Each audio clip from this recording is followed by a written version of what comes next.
All right, so we now know everything we need to know about transformations. So we have our reflections, the little r, we have our translations, we have our rotations, and we have our dilations. And dilations kind of is a separate thing because we know this is the only one that is not a rigid motion. So whenever there's dilation involved, the shape is always going to change size. Now today we're going to quickly talk about composition of transformation. So, excuse me, all the rules we already know, we're just going to combine them into one big transformation. So when two or more transformations are combined to form a new transformation, the result is called a composition of transformations. So for example, a reflection over the x-axis following a translation x plus 3, y plus 4 is represented by this notation here. And it's also the same thing right there. Okay, so they could just tell you in words. They could say, there's a Regents question we'll look at. It might just say, do a translation and then reflect over the x-axis. So they might just tell you in words. But there is this new symbol you can see right here, that little circle in the middle. That basically means of.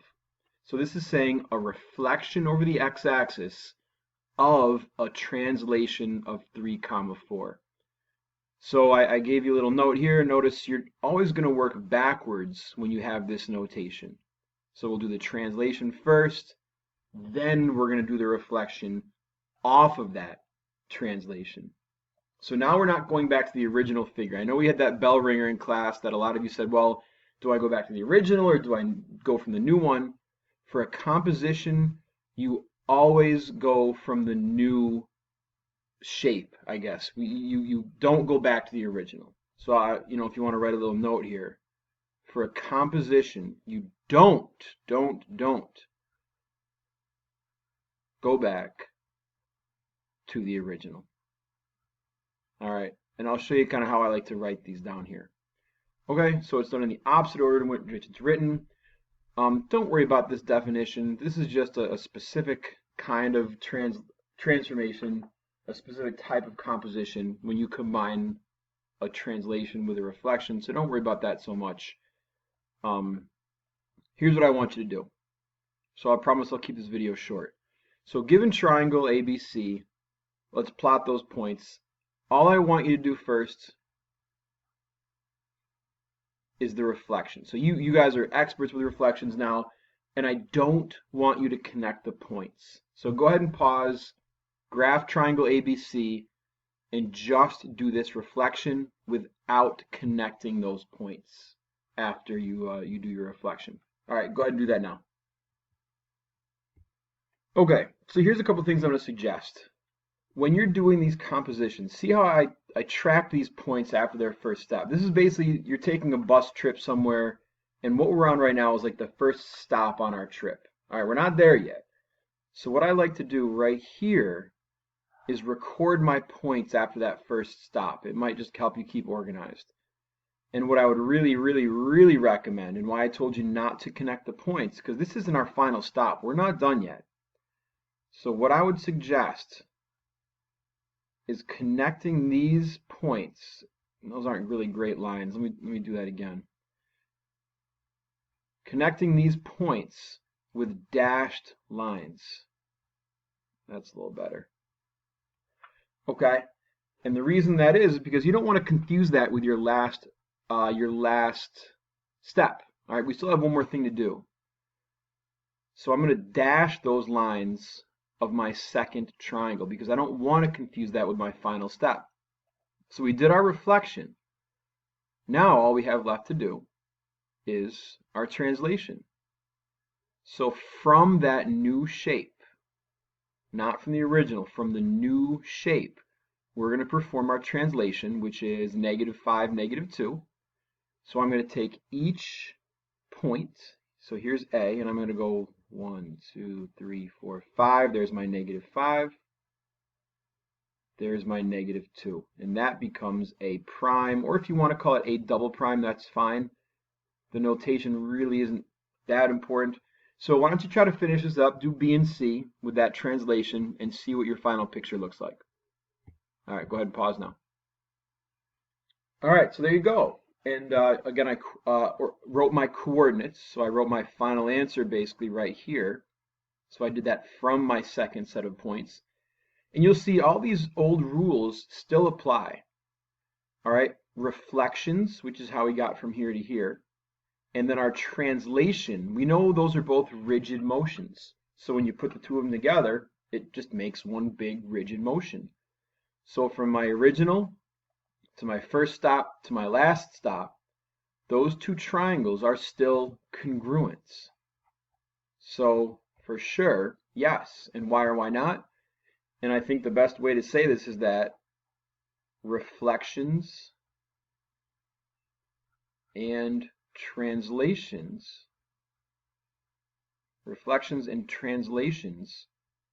are rigid motions. So there's our magic word. They are rigid motions. So the figures stay the same size and shape.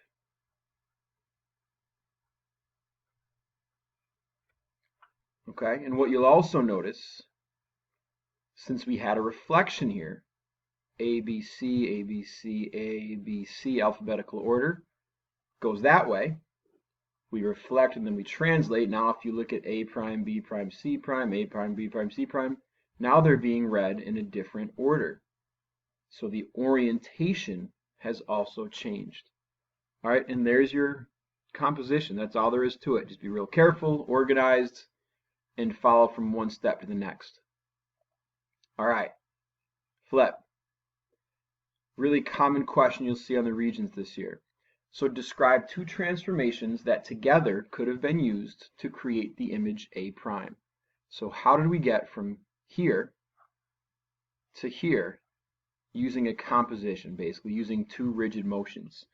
So I'll pause it for a second. I'll let you kind of think it through on your own, and you may come up with something different than I do, but we'll talk about it together. So here's what I see. I saw that if we translate this down, so there's my vector. So let's make sure this works. I use this vector, and that actually goes to all my corresponding vertices like we talked about. If I translate this shape down, and that looks like 1, 2, 3, 4, 5, 6. So my translation rule will be T0, -6. And once I'm here, now you can see if I reflect it. So each point is exactly the same distance on the other side of the y-axis. I end up at A prime. So translation of 0, 6. Then a reflection over the y-axis. Now, if you said a reflection over the y and then a reflection over the x, I want you to look again at that one really carefully because it doesn't quite work out that way. All right, you also, I think in this case, could have switched this order around. Let me bring this all over. There we go. So I think you could have said a reflection over the y-axis and then your translation. And I don't think it would make too much of a difference. But that's a big part of this. So following these rigid motions, how do we get from our first to our last shape? All right, so here's what I want you to do. I think we're ready. So you can see those questions. This is going to be your online, well, I don't know if I'll do an online homework check. We'll talk in class about this. But here's your homework. After you watch this video, I want you to try this out on your own. So notice we have a couple of reflections in this composition. So I want you to graph and label this following composition based on that shape, and then answer the questions below. All right, so good job. Hopefully you're feeling okay with this. There's your lesson on compositions. So come see me if you have any questions, and I'll see you next time in class. Bye.